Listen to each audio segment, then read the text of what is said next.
जादूपुर नाम के गांव में करतब दिखाती एक औरत एक रेड्डी के लिए गांव में आती है। आइए आइए मेहरबान कदरदान, खाइए रोहड़ा के ताजे ताजे केले, कभी खाए नहीं होंगे ऐसे केले, पीले पीले केले खाइए। ये कहकर रोहड़ा हाथों में 4 केले लिए उन्हें सर्कल में जोर जोर से हवा में उछालती हुई करतब दिखाती है, जिसे देखकर आसपास के सारे बच्चे अपने अपने मम्मी पापा से उस औरत के पास जाने की जिद करने लग जाते हैं। पापा ऐसा तो सर्कस में बॉल से होता है ना, ये आंटी तो केले से कर रही है, चलिए ना पापा देखते हैं। रोहड़ा एक पतली सी तार पर चलती हुई केलों से करतब दिखाती है। आते जाते सभी लोग बाहर रुककर उसकी करतब देखते हैं और वाह वाही करते नहीं थकते। जैसे ही एक आदमी पास आकर उसे पैसे देने लग जाता है, तब वो कहती है, अरे नहीं नहीं साहब, मैं करतब तो बच्चों के मन को बहलाने के लिए करती हूँ, धंधा तो मेरा केले का है। पीछे देखो मेरी रिड्डी, जो भी मेरे केले खाएगा मेरी तरह चुस्त दुरुस्त और तंदुरुस्त हो जाएगा। पता चलता है क्या कि मेरी उम्र 55 की है। अरे पर ऐसे ठंड के मौसम में कोई केला क्यों खाएगा? ये ऐसे वैसे केला नहीं है साहब, ये शरीर में गर्मी देते हैं, ठंड को दूर भगाए, जो भी रोहिणा के केले खाए। पापा अगर मुझे केले नहीं मिले तो मैं घर नहीं जाऊंगी। तभी उसके पापा कहते हैं कि बेटा केले ठंड में कभी गर्मी नहीं देते, ये सब कहने की बातें हैं, सामान बेचने का तरीका है इनका। पर पिंकी नहीं मानती। मैं केले खाऊंगी।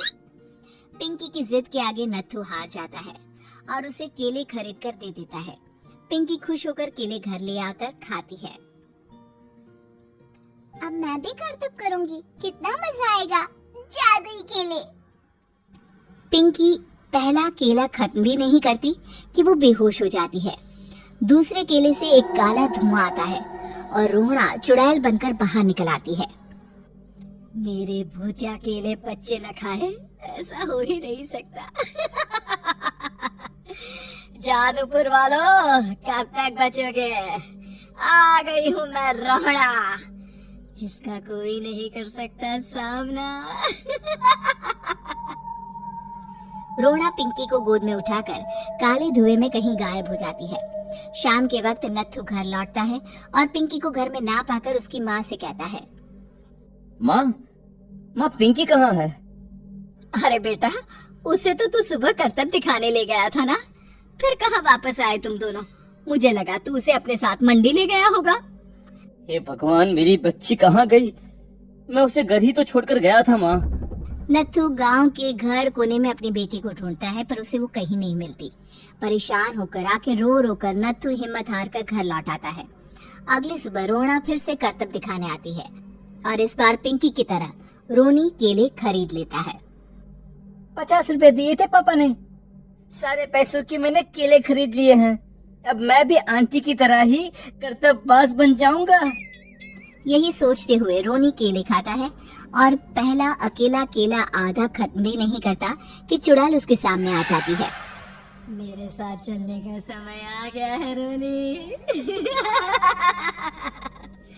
ये तो बस शुरुआत है, अब इस गांव के सारे बच्चे धीरे धीरे मेरे कब्जे में होंगे, एक बच्चा भी नहीं बचेगा।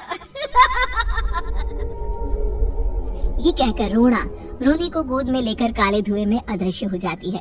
इसके बाद हर रोज गांव में से कोई ना कोई बच्चा गायब होता, पर ऐसा क्यों हो रहा है किसी को भी समझ में नहीं आ पा रहा था। रोज की तरह अपनी बेटी पिंकी की तलाश में नत्थू गांव के एक तालाब के पास बैठा रो रहा था। कहाँ गई मेरी पिंकी?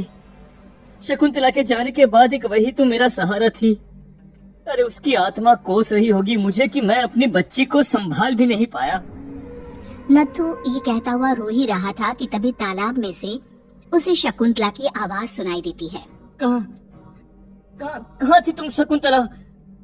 हमारी बच्ची और सारे गायब हुए बच्चे रोहड़ा के कब्जे में हैं। वो बच्चों को जो केले देती है उससे बच्चे बेहोश हो जाते हैं और उसके कब्जे में आ जाते हैं और वो उन्हें ले जाकर काली दुनिया में ले जाती है। पर वो ऐसा क्यों कर रही है? ये मैं नहीं जानती, पर उस दुनिया का रास्ता मैं आपको बता सकती हूँ। जहाँ ये नदी खत्म होती है वहाँ एक केले का पेड़ है, उसके नीचे एक दरवाजा है, वहीं से रास्ता जाता है उस दुनिया का। ये कहकर शकुंतला की आत्मा गायब हो जाती है। गांव के सभी लोग झुंड बनाकर उसी रास्ते से काली दुनिया में चले जाते हैं और वहाँ देखते हैं कि सारे बच्चे वहाँ काम कर रहे थे। पापा मुझे ले चलो यहाँ से। पापा पापा। सभी बच्चे अपने मम्मी पापा से लिपट जाते हैं। तो तुम लोग यहाँ तक आ गए? क्यों हमारे बच्चों को पकड़ लिया तूने? तुझे शिकारी बनाना है तो ले, हम सब आ गए हैं, हमें खा ले। नहीं, मुझे बच्चे चाहिए, मेरे बच्चे के बदले तुम लोगों के बच्चे। क्या मतलब? मैं इसी गांव में रहने वाली एक औरत थी। केले की चोरी के इल्जाम में मेरे बेटे को गांव वालों ने इतना मारा कि वो मर गया।